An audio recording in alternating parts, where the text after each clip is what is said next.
नमस्कार दोस्तों, जय माता दी। दोस्तों, कन्या पूजन 2025 की डेट क्या है?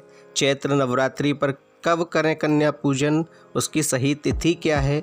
मुहूर्त क्या है? और सामग्री और महत्व क्या है?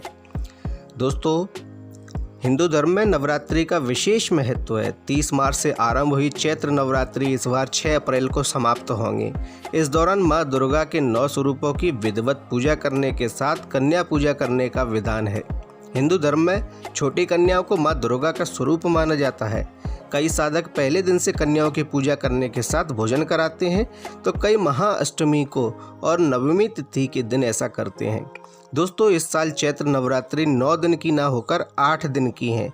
इसके कारण महाअष्टमी और नवमी तिथि को लेकर भी असमंजस की स्थिति बनी हुई है कि किस दिन कन्याओं का पूजन करना चाहिए, किस दिन अष्टमी है, किस दिन नवमी है। तो आइए आज आपको इस वीडियो के माध्यम से हम आपको बताते हैं कि किस दिन महाअष्टमी है, किस दिन नवमी है और किस दिन आपको कन्या पूजन करना चाहिए। दोस्तों, शास्त्रों के अनुसार चैत्र नवरात्रि में कन्या पूजन के लिए 1 से 8 वर्ष तक की कन्याओं की पूजा करना बहुत शुभ माना जाता है। दोस्तों, हर उम्र की कन्या का पूजन करने का अलग अलग विधान है और अलग अलग ही इसके फल मिलते हैं, परंतु 1 से 8 वर्ष तक की कन्या का ही पूजन करना चाहिए। दोस्तों, हिंदू पंचांग के अनुसार अष्टमी तिथि 4 अप्रैल की रात को शाम के समय 8:12 से आरंभ हो रही है, जो 5 अप्रैल को शाम 7:26 पर समाप्त हो रही है। इसके बाद महानवमी तिथि आरंभ हो जाएगी, जो 6 अप्रैल की शाम 7:22 पर है। ऐसे में महाअष्टमी 5 अप्रैल को और रामनवमी 6 अप्रैल को ही होगी और इसी प्रकार से इसका पूजन होगा। दोस्तों, महाअष्टमी के दिन कन्या पूजन 5 अप्रैल की सुबह 11:59 से दोपहर 12:49 तक आप कर सकती हैं। ये कन्या पूजन के लिए बहुत ही शुभ मुहूर्त है। वहीं दोस्तों, अगर आप रामनवमी यानी नवरात्रि की नवमी के दिन अगर कन्या पूजन करना चाहते हैं, तो नवमी के दिन कन्या पूजन के लिए अभिजीत मुहूर्त सबसे अच्छा समय है। ऐसे में सुबह 11:59 से 12:50 तक कन्या पूजन आप कर सकते हैं, यानी कि दोनों ही दिन आपको अभिजीत मुहूर्त में ही कन्याओं का पूजन करना चाहिए। अभिजीत मुहूर्त नवमी के दिन इसलिए अधिक मान्य है क्योंकि नवमी के दिन ही, चैत्र मास की नवमी के दिन ही अभिजीत मुहूर्त में भगवान श्री राम ने जन्म लिया था।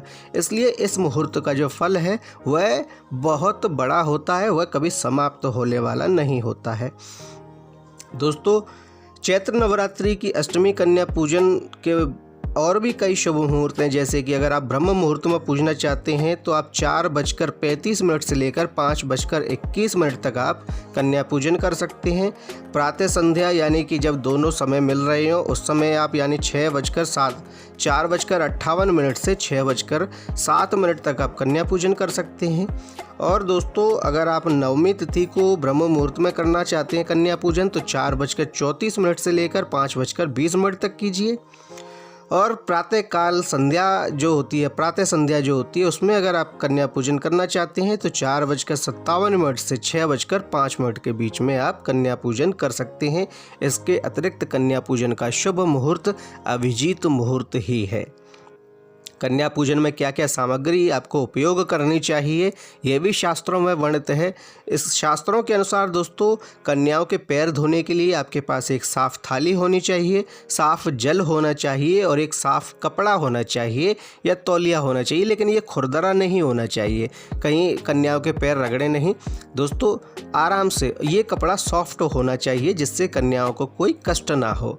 इसके अतिरिक्त आपके पास महावर या आलता होना चाहिए जिससे आप कन्याओं के पैरों पर रख सकें।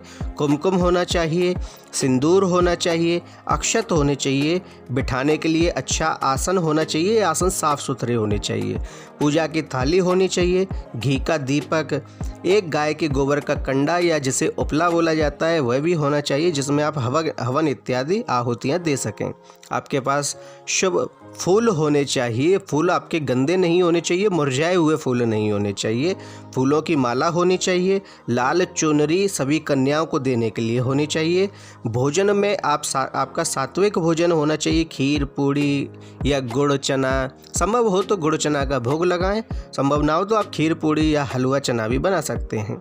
इसके अतिरिक्त कन्या को देने के लिए उपहार होने चाहिए, भेंट होनी चाहिए। भेंट में आप नारियल दे सकते हैं। उसके बाद फिर आपको दक्षिणा ही देनी है। कन्या पूजन करते समय आपको एक मंत्र का जप अवश्य करना है। मंत्र है या देवी सर्वभूतेषु कन्या रूपेण संस्थिता नमस्तस्यै नमस्तस्यै नमस्तस्यै नमो नमः।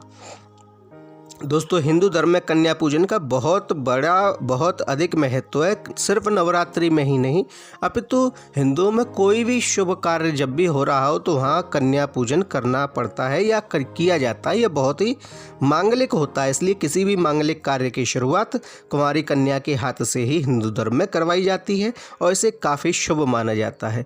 दोस्तों, कन्या पूजन करने से घर में सुख समृद्धि के साथ धन ऐश्वर्य की प्राप्ति होती है। इसके साथ कुंडली में ग्रहों की स्थिति मजबूत होने के साथ काम में आने वाली हर एक समस्या समाप्त हो जाती है। जो भी आपके काम के आड़े आती है उस समस्याओं का समापन हो जाता है।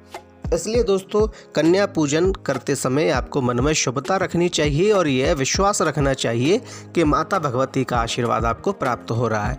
दोस्तों, आपको हमारी जानकारी कैसी लगी हमें कमेंटों में बताएं। हमारे वीडियो को लाइक करें, शेयर करें, कमेंट में जय श्री राम, जय माता दी अवश्य लिखें और हमारे चैनल को सब्सक्राइब करें। धन्यवाद।